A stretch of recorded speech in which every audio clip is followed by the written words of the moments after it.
The incident begins during the evening as officers respond to what appears to be an unusual situation involving a vehicle that has come to a stop in the roadway.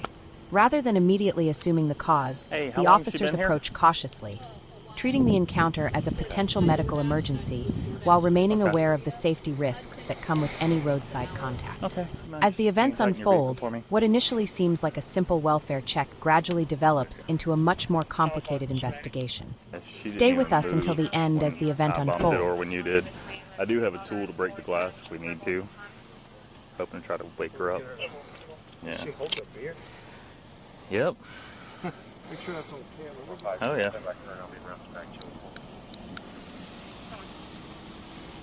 There's another one in the center console. Beer in her hand. Looks like a Bud Light. A Bud Platinum. And then there's another one over there. Empty, sitting in the center console. So the call originally came out with the first time, saying that she walked into the gas station drunk. Amy called me and told me, so. Yeah. Are you all the way up on her? Yeah, I'm all the way up on her. Looks like she has hit something, because right up in here is busted up. Oh, yeah. And it's not where anything on mine touched it. So I don't know what she's hit. It looks like she has hit something. Yeah, I'd say she hit it hard. The video opens with patrol vehicles already on scene, their emergency lights illuminating the roadway as officers position themselves around a stopped sedan. Traffic continues moving in the surrounding area, creating additional hazards for everyone involved. From the officer's perspective, one immediate concern stands out. The driver appears completely unresponsive behind the wheel. At this point, officers do not know whether the driver is sleeping, experiencing a medical emergency, or impaired by some other factor. Because of that uncertainty, they follow standard safety procedures by approaching carefully while attempting to make verbal contact before taking further action. Rather than rushing to conclusions, the officers begin gathering information through observation. So she hit it hard because it's a tough vehicle. It says 0 sugar. It looks like a tall boy beer. Yeah, it's probably one of those seltzer things that do give terrible headaches. Yeah.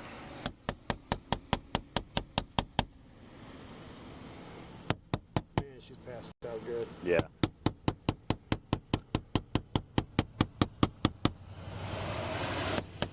Thompson has an unlocked. Hey, darling, wake up! Wake up, darling! Banging on that window. Wake up! Come on, Pittsco Police. Need you to wake up.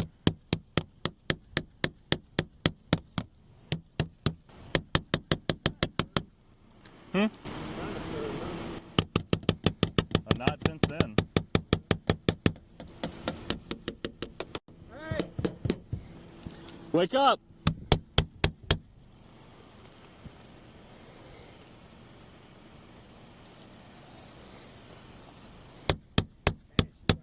I say she is passed out hard.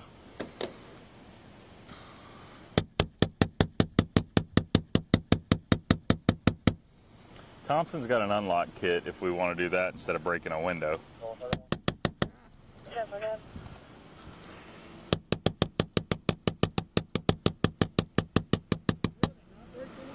Yeah. Well, get a tow truck en route and they can unlock it for us. As one officer reaches the driver's window, it quickly becomes apparent that getting the driver's attention will not be easy. Repeated verbal commands are issued in an effort to wake the individual.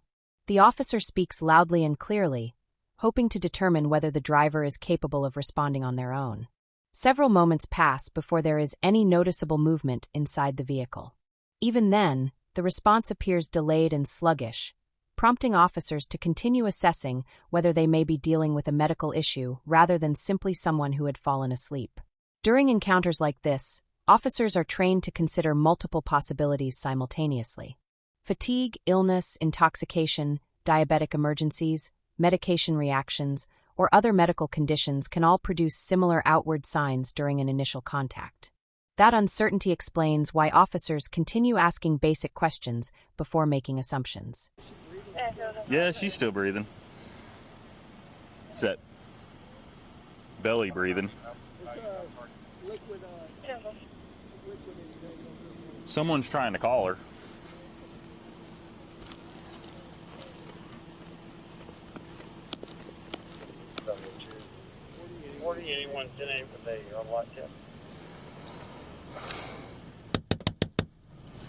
There we go. Hey, open the door. Open the door, sweetheart. Eventually, the driver begins responding, although the interaction remains slow. The officers immediately shift into information-gathering mode, asking straightforward questions designed to evaluate the driver's condition.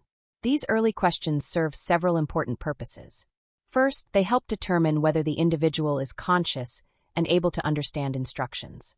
Second, they allow officers to identify any immediate medical concerns that might require emergency treatment. Finally, the responses themselves become part of the overall assessment of the driver's ability to safely operate a motor vehicle. Throughout this exchange, the officers maintain a calm tone, encouraging cooperation while continuing to observe the driver's speech, coordination, and overall awareness. Still have to pee. Okay, step on out. Still need to step out. Well, can I piss on it? You step on out. All right. I'm out with 196. All right. So You hate your job as much as I do. still haven't gotten an answer from you. You willing to perform standardized field sobriety exercises? You are? Okay. All right. Let's find us a good spot for it. I think this is perfect. As the conversation continues, officers notice several behaviors that cause them to look more closely at the situation. Rather than relying on a single observation, they evaluate the totality of what they see. Law enforcement training emphasizes that no single factor automatically establishes impairment. Instead, officers consider numerous indicators together before deciding how to proceed. This careful approach helps reduce the likelihood of reaching conclusions based solely on appearance. While speaking with the driver, officers continue asking routine questions regarding identification, recent activities, and the circumstances leading up to the stop. Each answer helps build a clearer picture of what may have happened before officers arrived. No, I don't want to risk you getting hit by a car. You see the way people drive, right? They're fine. You have your ID on you? Well, shit. One would hope.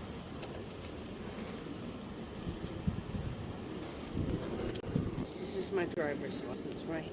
Okay. I have been a sober person for a really fucking long time. Go ahead and step back over this way. Yep. Let's do it. Let's find a sober... Well, fuck.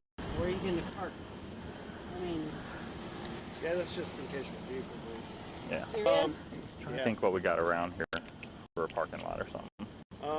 Probably. How about here? Hold up. Stay right here. Stay right here. Hey. Okay. All right, that's it. There, done. Oh, because I... Turn back around. Do not make this worse on yourself. It's already bad enough driving under the influence. Now you push the police officer. That's battery. You can't be shoving us Oh, going. fuck that. Can I have my shoe? Or are you going to fucking refuse me of that? Ah!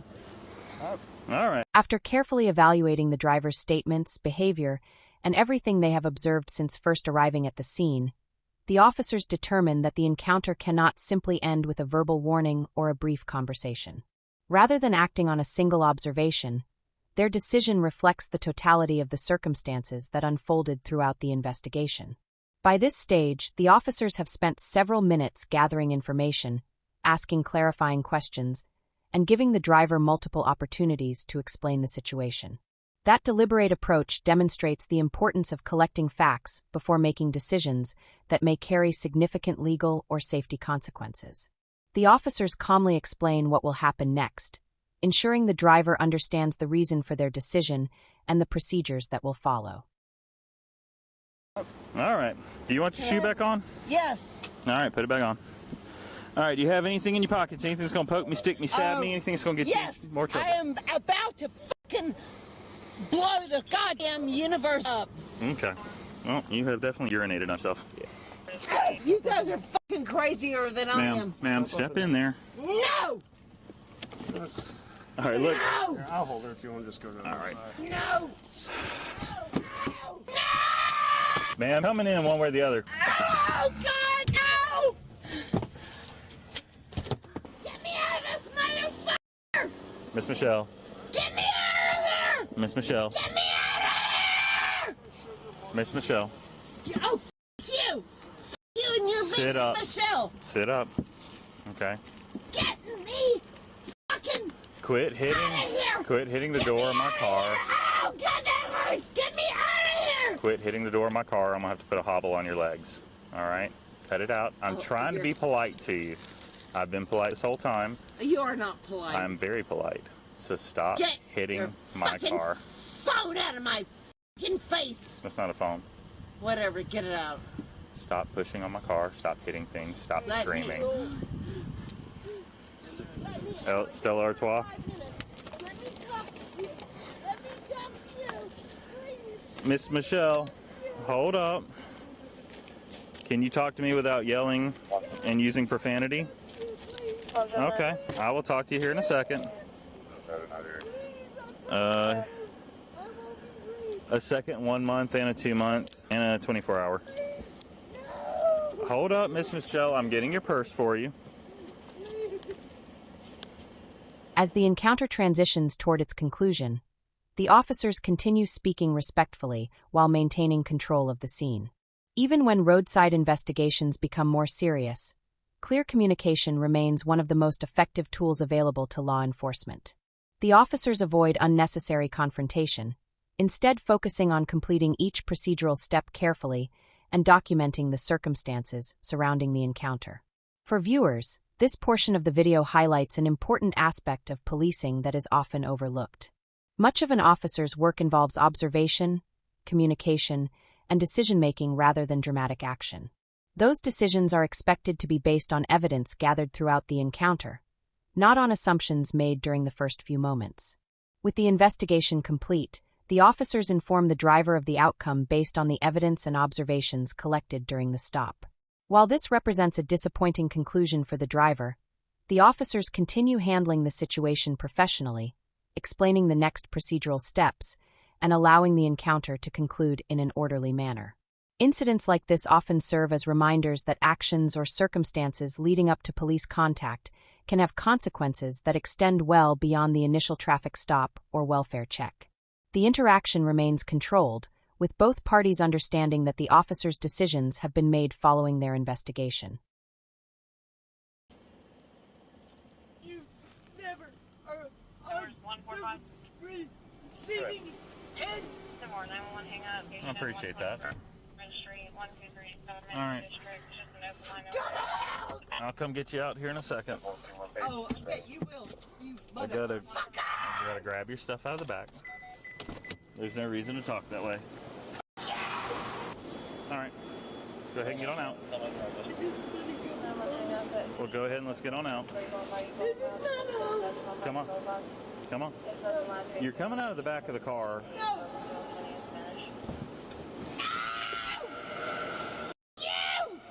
Look, You. you're making this worse. It doesn't need to be this way. No. You can come out. No.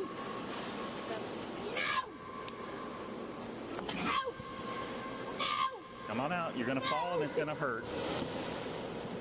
All right, get your feet. Stand up. You fucker. Stand up. Just give me a minute. Give me a minute. Let's go. Now you pissed me off.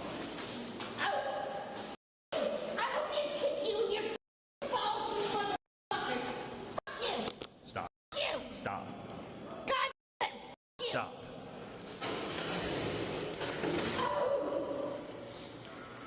Now you just added another charge because you just hit another officer. You're getting 2 felonies and including your DUI. Oh, God. This incident demonstrates how quickly an apparently routine welfare check can evolve into a more complex roadside investigation.